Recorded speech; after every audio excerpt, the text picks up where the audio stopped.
Salut les investisseurs et bienvenue sur le macro crypto du 7 octobre 2024. On va se faire un petit point crypto ensemble tranquillement pour voir où on en est sur le marché et essayer de prendre des bonnes décisions d'investissement pour les semaines qui viennent. Donc ce qu'on peut voir, c'est que le MVRV ratio ici, il est en train de latéraliser et ça c'est plutôt positif en fait parce que le prix lui il n'a pas beaucoup bougé mais le ratio lui est bien redescendu, ce qui veut dire que en ce moment il y a eu de l'accumulation en fait par des holders de long terme sur ces niveaux pour que la market cap réalisée en fait se rapproche tranquillement de la market cap totale du Bitcoin. Donc pour l'instant cette latéralisation, je trouve que c'est plutôt un des éléments qui est positif pour une continuation haussière sur les cryptos. Maintenant, au niveau du NUPL, qui est les profits et pertes non réalisées sur le marché, on peut voir qu'en fait, on est en très très forte zone de profit. Donc au-dessus des 0,6, c'est vraiment une forte zone de profit. Et là, on peut voir que pour l'instant, c'est en stagnation. Donc tout simplement, le prix n'a pas vraiment évolué. Les gens n'ont pas continuer à prendre profit, donc il y en a eu qui ont pris profit en fait quand on est retourné dans la zone des 70 000 et maintenant on est dans une stagnation et il y a un peu rien qui se passe, donc les holders de long terme, eux, ils font pas grand chose sur ces zones là. Et pour ce qui est du SOPR, donc le SOPR, je rappelle, quand il est sur la zone qui est en dessous de 1, ça veut dire que les bitcoins sont dépensés à perte, donc on a acheté un bitcoin, imaginons, à 65 000 et on le revend à 60 000, c'est une perte. Donc c'est un bitcoin qui est dépensé en dessous de 1, en dessous de la valeur à laquelle il a été acheté. Et quand c'est au-dessus de 1, ils sont dépensés à profit. Et là, ce qu'on peut voir, c'est que pour l'instant, on est sur une zone qui est relativement proche autour de 1. Donc les holders de court terme, ils dépensent ni à profit ni à perte. Donc ils font juste des petits trades qui font pas grand-chose en fait. On n'a pas des prises de profit massives comme on a pu en voir pendant le mois de mai, où là, il y a eu vraiment des prises de profit massives. Donc là, on peut se dire que c'est des personnes qui détenaient des bitcoins depuis un petit peu plus longtemps, qui ont vraiment pris des profits avec un gros multiplicateur. Là, il ne se passe pas grand-chose. Donc à chaque fois qu'on se rapproche de la zone des 1 ou qu'on passe un petit peu en dessous, ça peut être des opportunités d'accumuler un petit peu de bitcoin. Ça nous donne généralement des points bas pendant qu'on est encore dans cette phase de range. Maintenant, si on regarde les holders de court terme, donc eux, en fait, le prix n'a toujours pas décollé par rapport à la valeur moyenne que les holders de court terme ont payé leur Bitcoin. Donc on peut voir que le prix il est à 62 800 et les holders de court terme, ils ont obtenu leur Bitcoin en moyenne à 62 600.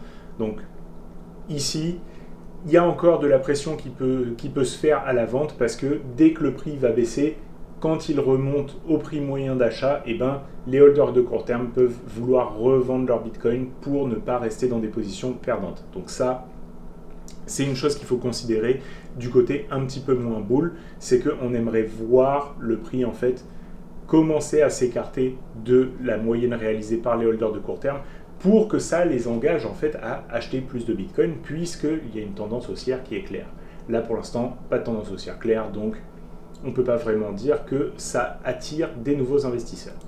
Pour ce qui est des holders de long terme, ce qu'on peut voir, c'est qu'ils continuent d'accumuler des positions. Donc ça, c'est plutôt bon signe pour une continuation haussière parce que, on a des gens qui restent confiants pour l'instant sur les crypto-monnaies. Donc on n'est pas vraiment sur des personnes qui sont en train de sortir de leur position. Le fait que cette valeur-là augmente, ça veut dire que d'une part, on a des holders de long terme qui continuent d'accumuler des positions, mais qu'en plus, on a de plus en plus de holders de long terme, parce que ça veut dire aussi que ces personnes-là, qu'il y a de plus en plus de personnes qui détiennent des bitcoins depuis plus de 6 mois. Donc ça, c'est intéressant aussi. Maintenant, si on regarde au niveau des réseaux sociaux, ce qu'on peut voir, c'est que sur la dernière période, en fait, on commence à réavoir un tout petit gain d'intérêt sur le Bitcoin, mais c'est très très très très léger et si on se met sur des données historiques, on peut voir qu'on est encore très très bas. Donc pour l'instant, que ce soit sur Bitcoin ou sur Ether, vraiment il y a pas mal de désintérêt. Si on regarde aussi les vues sur les vidéos des influenceurs crypto, on peut voir qu'on est aussi très très bas. Donc pour l'instant, il n'y a pas vraiment un gros intérêt sur le marché. Donc ça, c'est plutôt bon signe parce qu'en fait, pour l'instant, on est dans notre communauté. Il n'y a pas vraiment de personnes de l'extérieur qui sont en train d'arriver, donc on peut faire nos mouvements tranquillement. Et si à un moment il y a un regain d'intérêt, eh ben, ça peut largement bénéficier justement aux cryptos. Si on regarde le Fear and Greed, ce qui est intéressant de voir ici, c'est que dès qu'on remonte en grid et qu'il y a la moindre baisse, donc là la semaine dernière on était monté en grid à 61, donc pas du tout en extrême grid, mais on commençait à avoir un petit peu d'excitation. Moi-même quand j'ai fait ma vidéo la semaine dernière, j'étais plutôt bull, j'étais plutôt dans des bonnes dispositions envers les cryptos.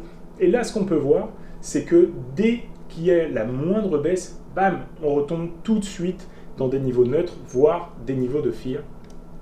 Donc ça, eh ben, en fait, ce que ça veut dire, c'est que pour l'instant, on est sur des niveaux d'indécision sur le marché et que les personnes, ben, elles ne sont pas en train de s'enflammer tout de suite. Là, dès qu'il y a une petite baisse, hop, ils revendent leur Bitcoin et ils n'arrivent pas à garder des positions de long terme, comme on a pu le voir avec les holders de court terme ou avec le SOPR. Donc, encore une fois, ici, je pense que c'est plutôt positif à ce niveau-là, le fait qu'il n'y ait pas de surexcitation quand il y a des hausses. Ensuite, si on regarde au niveau des ETF, les ETF c'est un petit peu plus mitigé, on ne peut pas vraiment dire que c'est super bull, on a eu 2 jours d'accumulation dernièrement, mais la semaine dernière on a eu quand même 3 jours de vente, dont un jour qui a été un petit peu plus ample que les autres. Donc pour l'instant, on peut se dire qu'il y a un gros désintérêt de la part des investisseurs qui investissent sur des produits institutionnels. Et donc là, pour moi, ça veut dire signal de porter attention.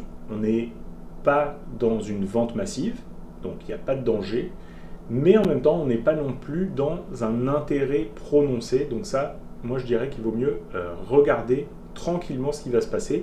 Et si on commence à voir qu'il n'y a pas un regain d'intérêt, il faudra se poser des questions. Par contre, sur ce qui est d'Ethereum, là je trouve que ça commence à devenir plus intéressant.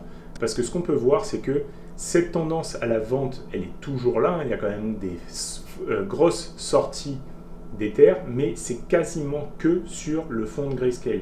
Et en fait, on peut voir que là, sur le fonds de BlackRock, on a des accumulations qui sont en train de se faire. Donc une partie des personnes qui étaient sur le fonds de Grayscale, qui ont des frais plus élevés, passent sur le fonds de BlackRock.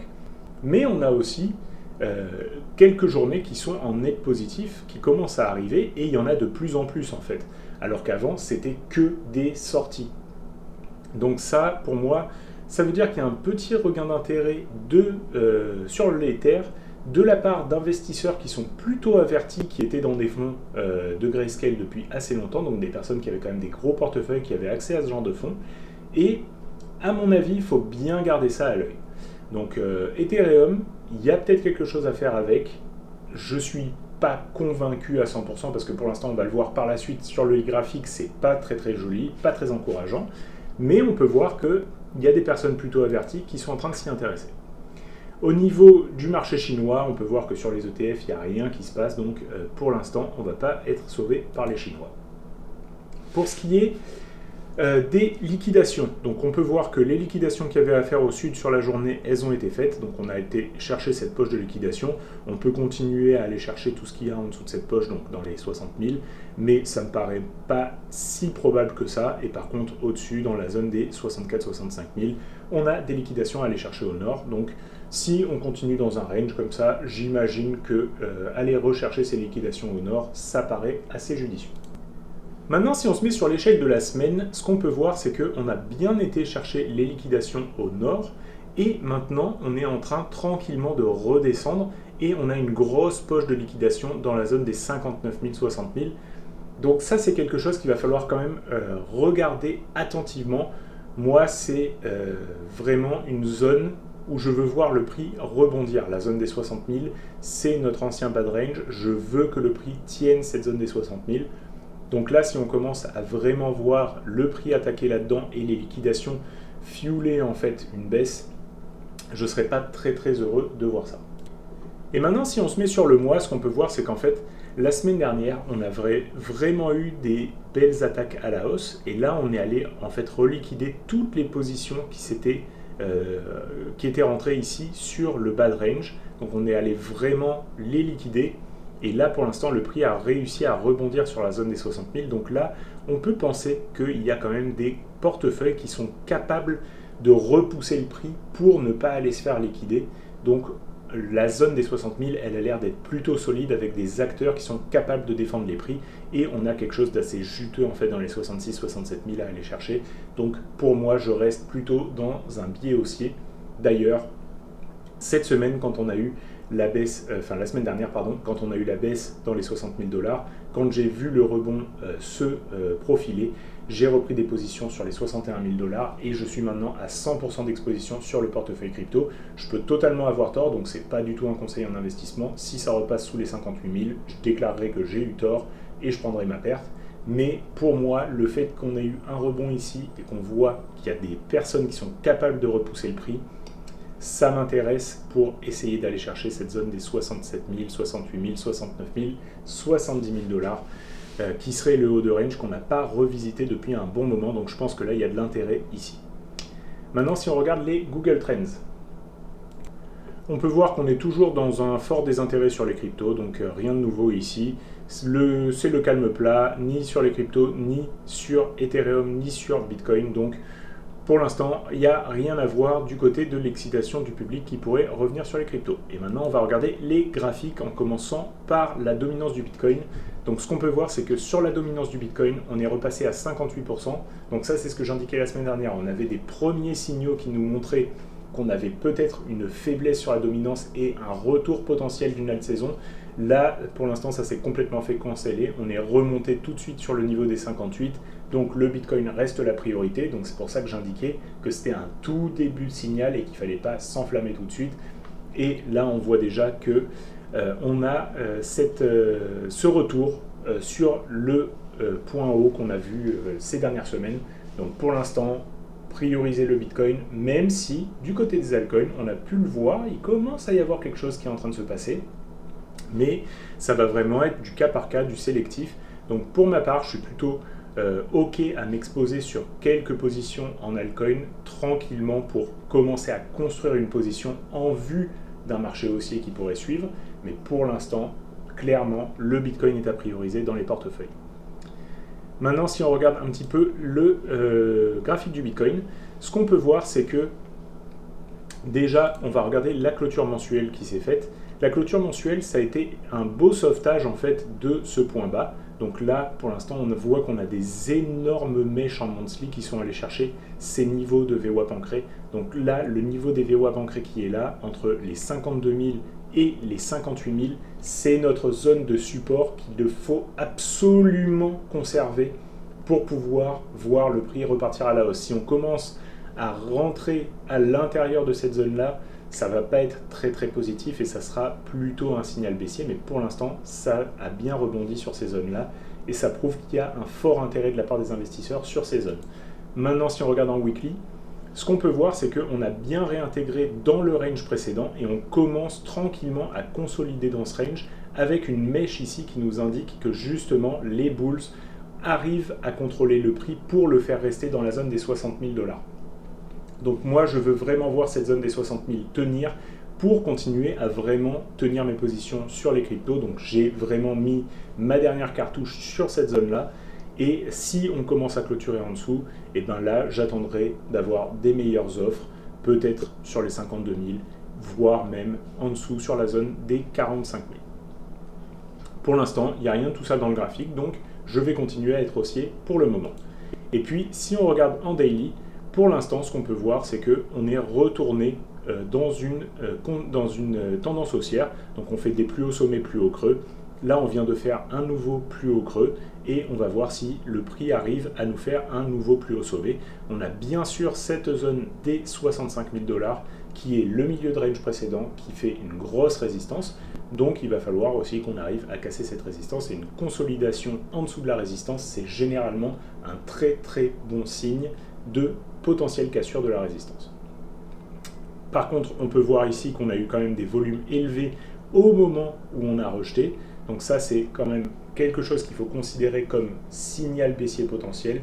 Mais à mon avis, on a beaucoup plus de chances de repartir, retester cette résistance. Et là, cette fois-ci, on va vouloir voir si on arrive à consolider en dessous de plus en plus proche, en fait.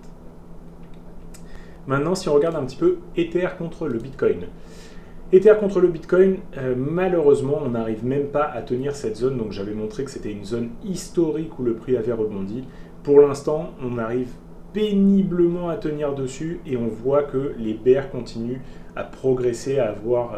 en fait, les bougies baissières sont les plus grosses bougies.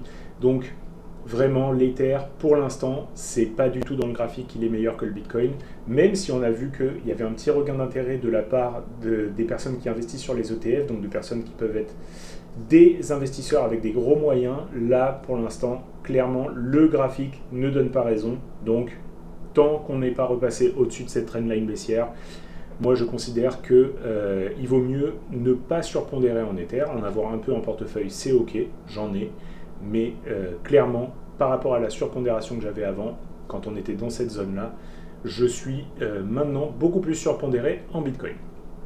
Maintenant, si on regarde l'Ether contre l'USD, on peut voir qu'il est en train de consolider tranquillement en fait, sur cette zone de prix qui était un énorme bottom en fait, qui a réussi à repousser le prix précédemment.